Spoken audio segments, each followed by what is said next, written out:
বস্ত্রদান आणि तुम्हाला उपस्थित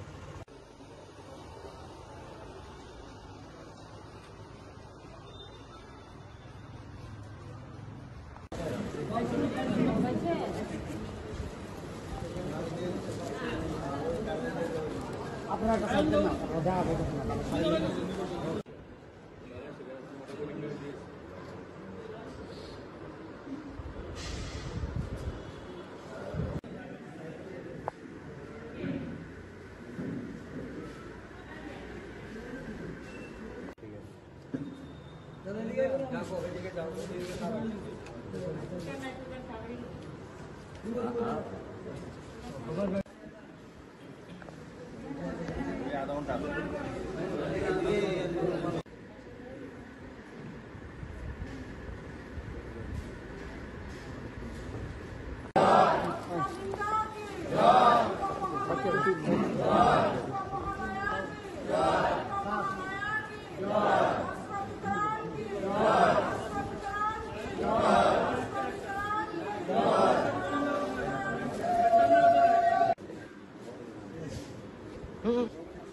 সামনে একটা মসজিদ আছে, পাশাপাশি রামপুর আছে।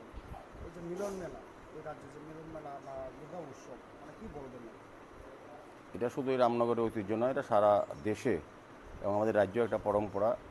জাতি ধর্ম বর্ণ নির্বিশেষে সমস্ত অনুষ্ঠানে আমরা অংশগ্রহণ করি সকলে মিলে, এটার সঙ্গে অন্য কোনো বিষয় থাকে না।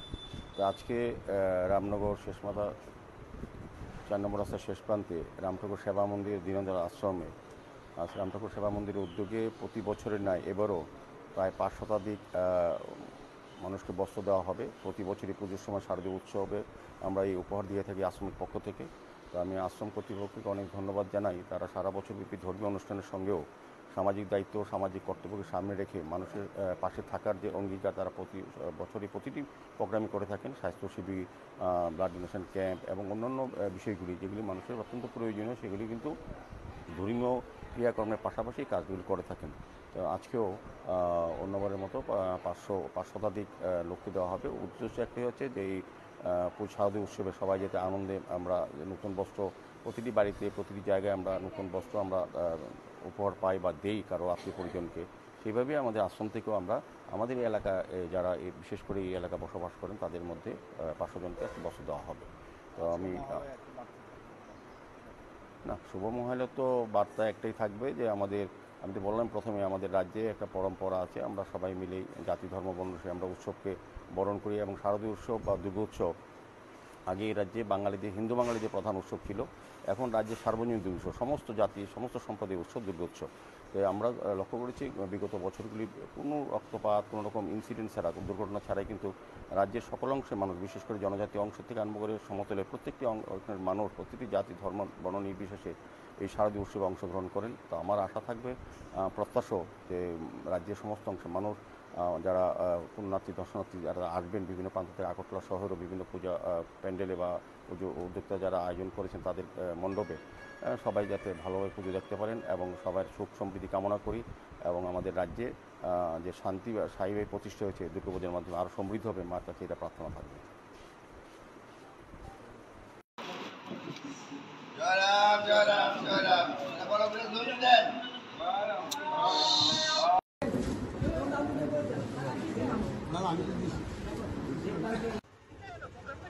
বস্ত্রদান আরে তোমরা লোক আসছি।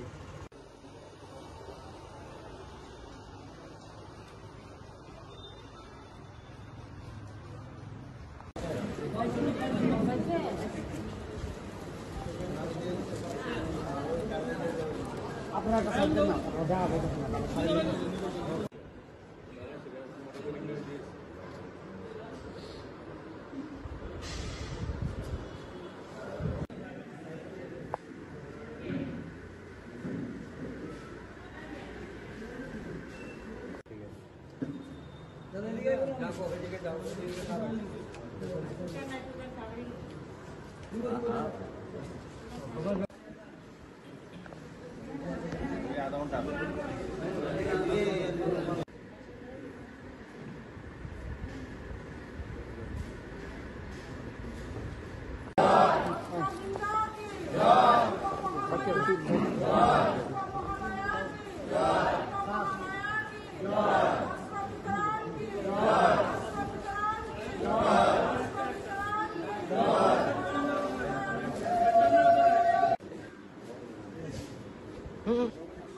সামনে একটা মসজিদ আছে, পাশাপাশি রামঠাকুর আসছে।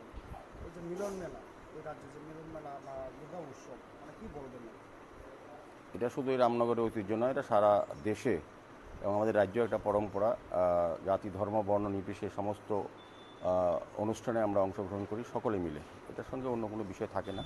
তো আজকে রামনগর শেষমাথা 4 নম্বর রাস্তার শেষ প্রান্তে রামঠাকুর সেবা মন্দির দীনদয়াল আশ্রমে রামঠাকুর সেবা মন্দিরের উদ্যোগে প্রতি বছরের ন্যায় এবারও প্রায় 5 শতাধিক মানুষকে বস্ত্র দেওয়া হবে। প্রতি বছরই পুজোর সময় শারদীয় উৎসবে আমরা এই উপহার দিয়ে থাকি আশ্রমের পক্ষ থেকে। তো আমি আশ্রম কর্তৃপক্ষকে অনেক ধন্যবাদ জানাই। তারা সারা বছরব্যাপী ধর্মীয় অনুষ্ঠানের সঙ্গেও সামাজিক দায়িত্ব, সামাজিক কর্তব্যকে সামনে রেখে মানুষের পাশে থাকার যে অঙ্গীকার তারা প্রতি বছরই প্রতিটি প্রোগ্রামই করে থাকেন। স্বাস্থ্য শিবির, ব্লাড ডোনেশন ক্যাম্প এবং অন্যান্য বিষয়গুলি যেগুলি মানুষের অত্যন্ত প্রয়োজনীয়, সেগুলি কিন্তু ধর্মীয় ক্রিয়াকর্মের পাশাপাশি কাজগুলি করে থাকেন। তো আজকেও অন্যবারের মতো 500 শতাধিক লোককে দেওয়া হবে। উদ্দেশ্য একটাই হচ্ছে যে এই শারদীয় উৎসবে সবাই যাতে আনন্দে আমরা নতুন বস্ত্র প্রতিটি বাড়িতে, প্রতিটি জায়গায় আমরা নতুন বস্ত্র আমরা উপহার পাই বা দেই কারো আত্মীয় পরিজনকে। সেইভাবেই আমাদের আশ্রম থেকেও আমরা আমাদের এই এলাকা যারা বিশেষ করে এই এলাকা বসবাস করেন তাদের মধ্যে 500 জনকে একটি বস্ত্র দেওয়া হবে। তো আমি না, শুভ মহালয়া তো বার্তা একটাই থাকবে যে আমি তো বললাম প্রথমে, আমাদের রাজ্যে একটা পরম্পরা আছে, আমরা সবাই মিলেই জাতি ধর্ম বর্ণ আমরা উৎসবকে বরণ করি। এবং শারদীয় উৎসব বা দুর্গোৎসব আগে এই রাজ্যে হিন্দু বাঙালিদের প্রধান উৎসব ছিল, এখন রাজ্যে সার্বজনীন দুর্গোৎসব, সমস্ত জাতি সমস্ত সম্প্রদায়ের উৎসব দুর্গোৎসব।